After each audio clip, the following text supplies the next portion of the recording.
లక్ష్యమును జీవమును ఆధారము నీ వాక్యము నా త్రోవకు.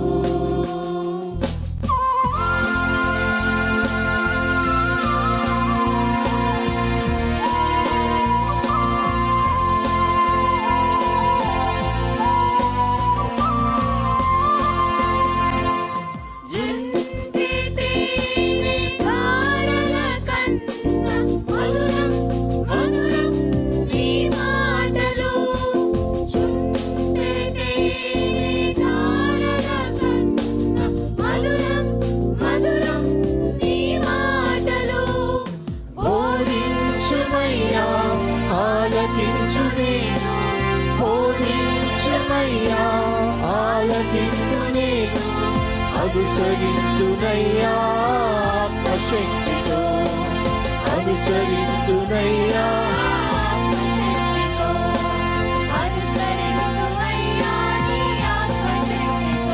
ప్రియమైన సహోదరి సహోదరులకు ప్రభు నామమున శుభములు. దేవుని దయాసంకల్పం చొప్పున ఏర్పాటు చేయబడిన ప్రభుతో ప్రారంభం అనుదిన ధ్యాన కార్యక్రమం క్రీస్తునందల ప్రేమతో మిమ్మల్ని ఆహ్వానించుచున్నాను.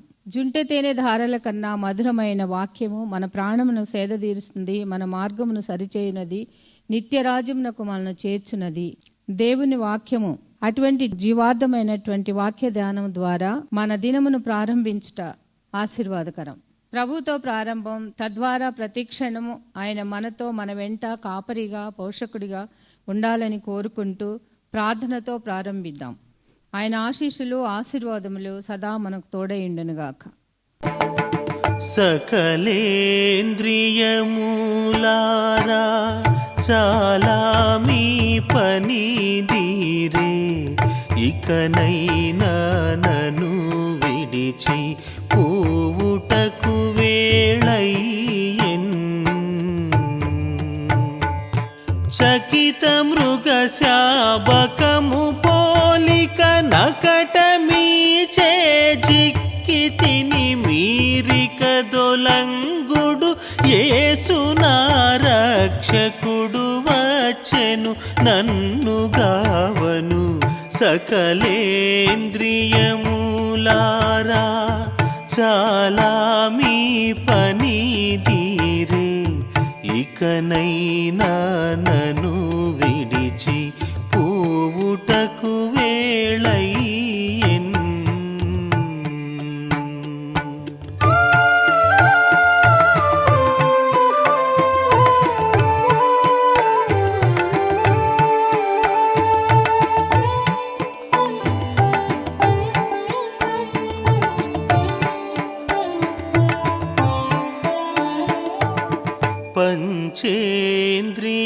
పంచేంద్రియములారా బలముడిగే మీకిప్పుడు వంచన సేయమి వశముగాదికను.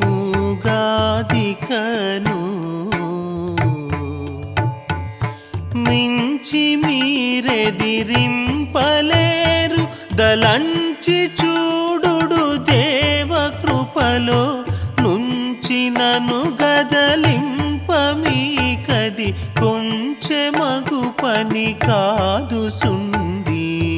సకలేంద్రియములారా చాలా మీ పనిదీరే, ఇకనైనా నన్ను విడిచి పోవుటకు వేళయ్యెన్.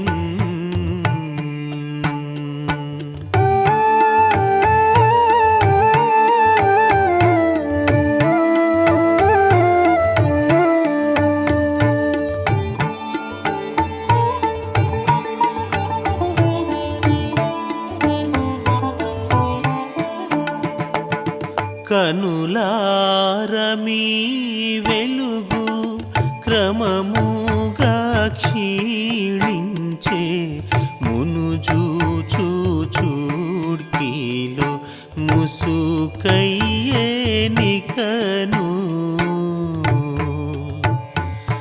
ఘనము గల దేవుని కుమారుడు తన కృపా ముఖమిప్పుడు చూపను మనసులో పలి కన్ను విప్పెడి దినములివెచను దెంచె చూడు సకలేంద్రియములారా చాలా మీ పని దీరే ఇకనైనా నన్ను విడిచి పోవుటకు వేళయ్యెన్. క్రీస్తునందు ప్రియమైన దేవుని సంగమం, మరొక నూతన దినమును దేవుడు మనకు అనుగ్రహించాడు. నూతన వారం, ఈ మాసంలోని చివరి వారంకి వచ్చాం. ఎంత వేగంగా కాలము గడిచిపోతుందో ఒకసారి మనం ఆలోచించాలి. దేవుని దయా సంకల్పాన్ని బట్టి దేవుడు మరి ఈ 8 మాసాల కాలంలో తన కృపను అనుగ్రహించి తన వాక్యము చేత నడిపిస్తూ క్రమమైన రీతిలో ఆయన చిత్తానుసారమైన రీతిగా మనల్ని కొనసాగింపచేస్తున్నాడు. ఆ దేవుని కృపను బట్టి, దేవునికి మనకు పట్ల ఉన్న ఆశను బట్టి, ఆసక్తిని బట్టి దేవునికి స్తుతులు చెల్లిస్తూ రండి. మరొక నూతన దినం దేవుని వాక్యాన్ని శ్రద్ధతో ధ్యానం చేద్దాం. ప్రభుతో ప్రారంభం, అనుదిన ధ్యానం, ఆత్మకు క్షేమం. ప్రార్థన చేద్దాం. కృపగల దేవా, దయగల తండ్రి, మీ పాదములకు స్తోత్రము చెల్లిస్తున్నాం నాయన. నీ ఉచితమైన దయా సంకల్పాన్ని బట్టి మమ్మల్ని ప్రేమించి ప్రోత్సహిస్తూ అనుగ్రహిస్తున్న అనేకమైన ఆశీర్వాదాలు బట్టి ప్రభాస్తుతులు చెల్లిస్తున్నాం. నీ లేఖనాల్లో ప్రభ మేమెంతగానో నీ మాటల చేత ప్రోత్సహించబడుతున్నాము, ఆనందించబడుతున్నాం, ఆశీర్వదించబడుతున్నాం. ప్రభాస్తుతులు చెల్లిస్తూ నేటి వాక్యం కొరకు మేము నిరీక్షిస్తుండగా మీరే ఆశగల ప్రాణాన్ని తృప్తిపరచమని మా రక్షకుడైన యేసు నామమున అడిగి వేడుకొంచున్నాం తండ్రి, ఆమెన్. 19వ కీర్తనలోని 12వ వచనం, తన పొరపాటులు కనుగొనగలవాడెవడు, నేను రహస్యముగా చేసిన తప్పులు క్షమించి నన్ను నిర్దోషినిగా తీర్చుము. తన పొరపాట్లు కనుగొనగలవాడెవడు, నేను రహస్యముగా చేసిన తప్పులు క్షమించి నన్ను నిర్దోషినిగా తీర్చుము. శనివారం నాడు ధ్యానం చేస్తూ దేవుని వాక్యం ద్వారా నీ సేవకుడు హెచ్చరిక నొందుతాడని, వాటిని గైకొనడం వల్ల గొప్ప లాభం కలుగుతుందని, ఆ పొందుపరచబడినటువంటి ఆ దేవుని నియమావళి గురించి, ధర్మశాస్త్రం గురించి చెప్పడం జరిగింది.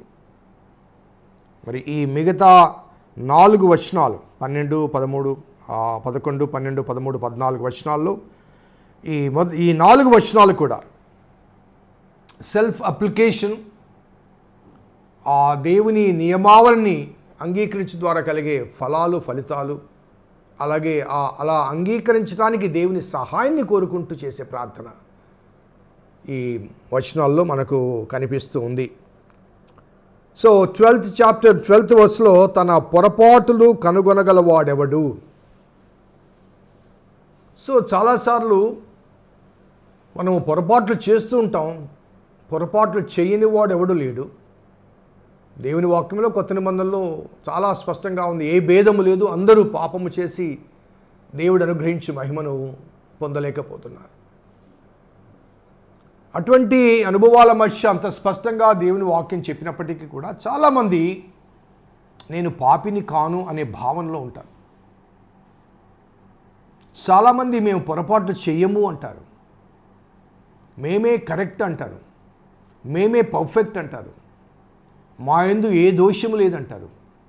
మా మాటల్లో కానీ, మా క్రియల్లో కానీ, మా పనుల్లో కానీ ఏది చేసినప్పుడు కూడా ఒక రకమైన డిఫెండింగ్ నేచర్, తమ్ము తాము సమర్థించుకునే అనుభవాల మధ్య మనము కొన్ని అంశాలు కనబడుతుంటాయి. ఒకసారి ఆలయంలో ఒక చిన్న వస్తువు ఇరిగిపోయింది.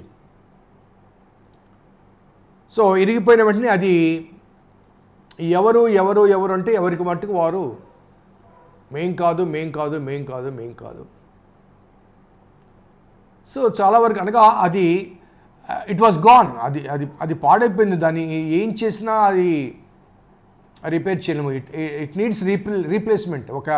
ఒకవేళ ఆ తప్పు చేసిన వ్యక్తిని శిక్షించినంత మాత్రాన ఆ వస్తువు తిరిగి రాదు.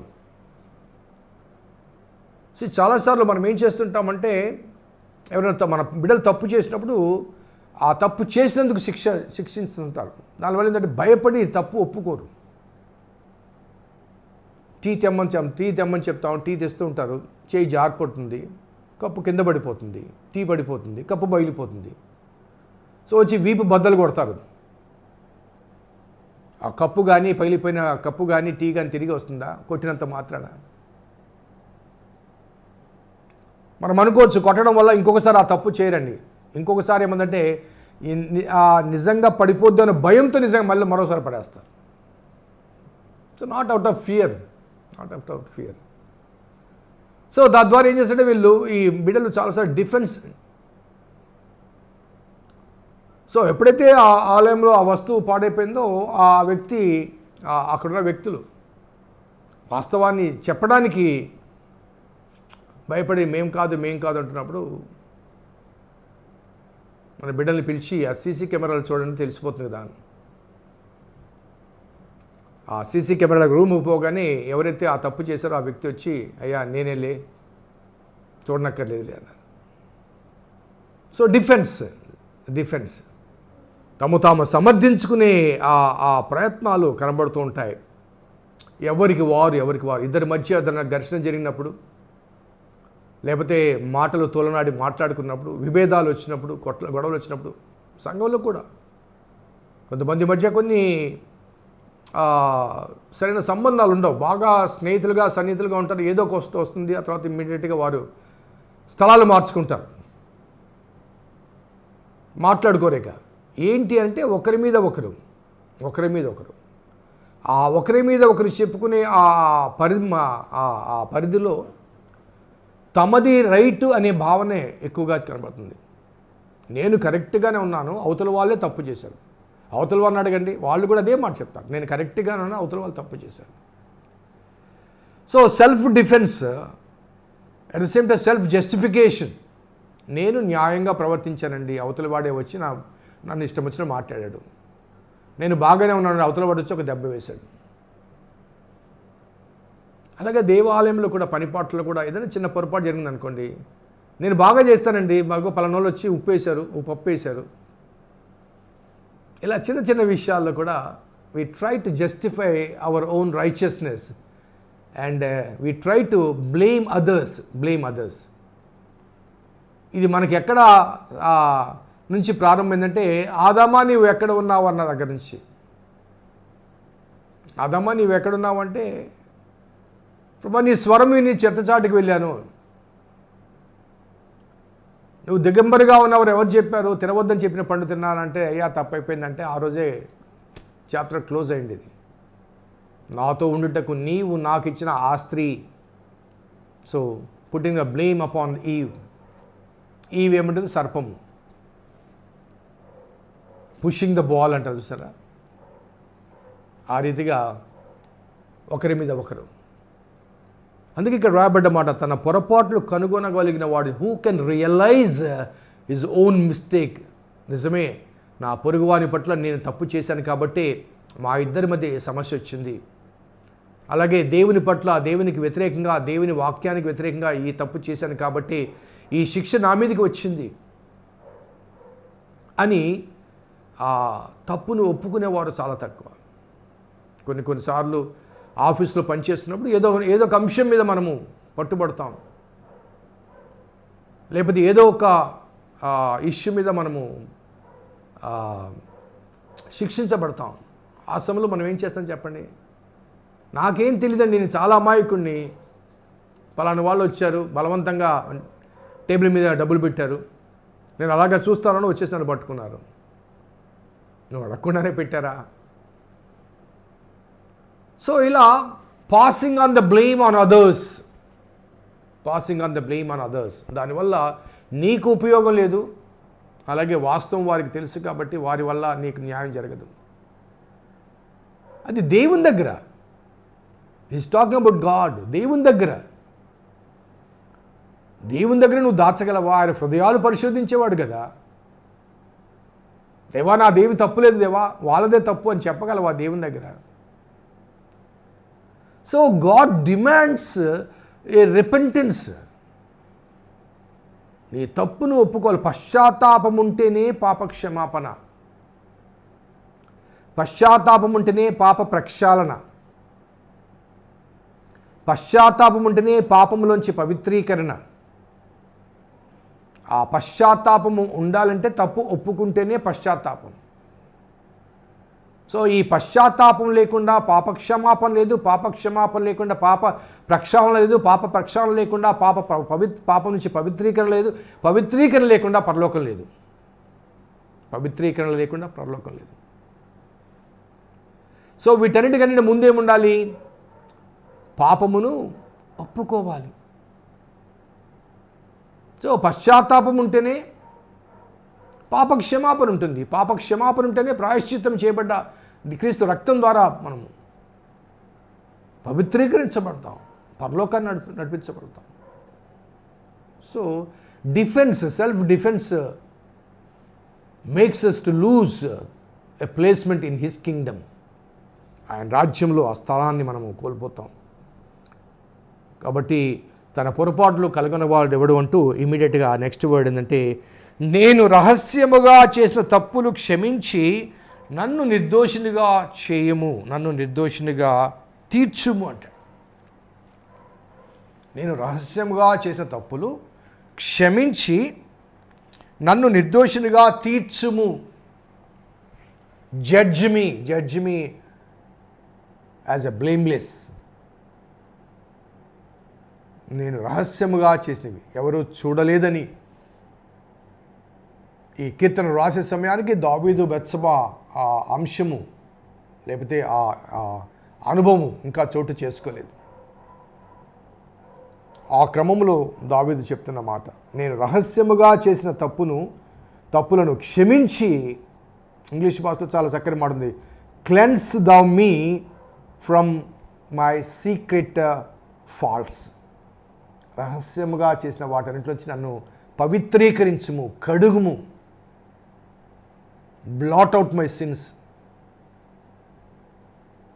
తెల్లని వస్త్రం మీద ఇంకు పడితే ఎలా ఉంటుంది? అది పోదు అంత ఈజీగా.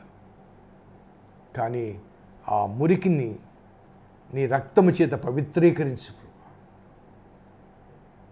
మీ దోషములు ఎర్రనివైనను హిమము కంటే తెల్లగా చేయగలన దేవుని క్రీస్తు యేసు పాపము లేని రక్తము సమస్త దుర్నీతి నుంచి మనకు విడుదల, విమోచన కలిగింపచేస్తుంది. ఎప్పుడైతే నీవు ఒప్పుకుంటావో, కన్ఫెషన్, పాపపు ఒప్పుకోలు, పశ్చాత్తాపం మన హృదయాల్లో ఉండాలి. దేవుని ధర్మశాస్త్రం ఏం చెప్తుందో పై వచనాలు చెప్పాడు. ఆ ధర్మశాస్త్రాన్ని అనుసరించి నీవు నడవాలంటే ఆ ధర్మశాస్త్రానికి వ్యతిరేకంగా ఇప్పటి వరకు నువ్వేం చేసావో అవన్నీ ఒప్పుకోవాలి, తప్పుకోవాలి. వాటన్నిటిలోంచి నువ్వు ఒప్పుకోవాలి, తప్పుకోవాలి. ఆ తర్వాత దేవుణ్ణి అడగాలి, ప్రభువా నన్ను నడిపించు ప్రభువా. మిగతా 2 వచనాలు అదే ప్రార్థన కనబడుతుంది మనకి. సో ఈ నేపథ్యంలో చాలా చక్కగా, నేను రహస్యముగా చేసిన తప్పులు క్షమించి నన్ను నిర్దోషిగా తీర్చు. నేను రహస్యముగా చేసినప్పుడు ఎదుటివాడికి ఏమీ కనబడలేదని, లేకపోతే ఉన్నత అధికారులు గుర్తించలేదని, లేకపోతే ఎవరికీ తెలియదులే అని, నేను మాత్రమే ఒంటరిగా ఉన్నాను కాబట్టి ఎవరూ చూడడం లేదే అని. ఈనాటి యువత, చాలా వరకు యువత ఏమిటండి, పెద్దవారు కూడా ఈనాటి ఎలక్ట్రానిక్ యుగంలో, ఇంటర్నెట్ ప్రపంచంలో దేవునికి ఆయాసకరమైన పనులు కానీ, క్రియలు కానీ, ఆలోచనలు కానీ, భావాలు కానీ ఎవరు చూడడం లేదన్నది నీ ఆలోచన. కానీ అన్నీ చూచే దేవుడు నీ హృదయాన్ని, నీ మనస్సును, నీ ఆలోచనలు, నీ క్రియలను సమస్తాన్ని గమనించే దేవుడు. ఆ దేవునికి మరుగై ఉన్నది ఏది లేదు. కాబట్టి we need to pray, నేను రహస్యముగా చేసిన తప్పులు క్షమించి నన్ను నిర్దోషినిగా తీర్చుము. జడ్జి మీ, చేయుమని కాదు, నన్ను నిర్దోషినిగా చేయుమని కాదు. ఒక చిన్న డిఫరెన్స్ చెప్తాను. ఒక వ్యక్తి హత్య చేశాడు, ఆ హత్య చేసిన వ్యక్తి తప్పు ఒప్పుకున్నాడు, జైల్లో వేశారు, చెరసాల్లో వేశారు. సో కొంత కాలం అతను శిక్ష అనుభవించాడు, అనగా చేసిన తప్పుగా శిక్ష అనుభవించాడు, బయటికి వచ్చాడు. సో అతను చేసిన ఆ పొరపాటు లేకపోతే ఆ నేరము, అతను పొందిన ఆ శిక్ష ఈ రెండింటికి సరిపోతుందా అంటే బయటికి వచ్చిన తర్వాత కూడా ఆ వ్యక్తిని హంతకుడనే అంటుంది. శిక్ష నుంచి తప్పించబడ్డాడు, బయటకు వచ్చాడు, కానీ అతని మీద ఉన్న బ్రాండ్, అలాగే పాపిని దేవుడు తన రక్తంతో పవిత్రీకరించి అతన్ని నిర్దోషిగా తీరుస్తాడు. He judges us. That doesn't mean మనం పాపులము కావని కాదు. పాపంలోంచి దేవుడు పాపికి తన రక్తాన్ని చిందించి ప్రక్షాళన చేసి పాపికి మోక్షాన్ని ఇచ్చాడు. సో తీర్చుమనే మాట. కొత్త నిబంధనలు కూడా ఎంచి అనే మాట వాడతాడు. అది సబ్జెక్ట్ కాదు కాబట్టి అంత మనం ఇంకా కొత్త నిబంధనలకు వెళ్ళదు. పౌలు లేఖలు మీరు గమనించండి, ఎంచి అనే మాట వాడతాడు.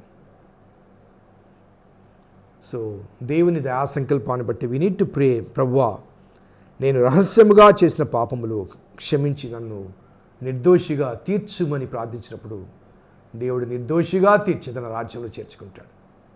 Let's pray.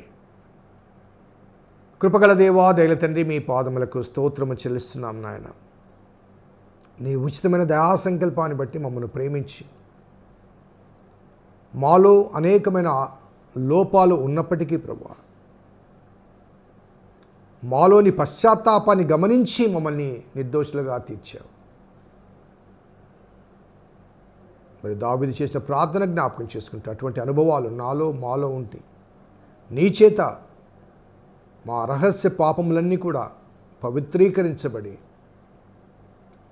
ఈ రాజ్యంలో చేరుటకు యోగ్యత పొందుటకై నిర్దోషులుగా తీర్చమని మా రక్షకుడైన యేసు నామమున అడిగి వేడుకొంచున్నాం తండ్రి. ఆమేన్. తండ్రి, కుమార, పరిశుద్ధాత్మ త్రియేక దేవుని దీవెన చేరడం మనకందరికీ సదా తోడైనను గాక. ఆమేన్.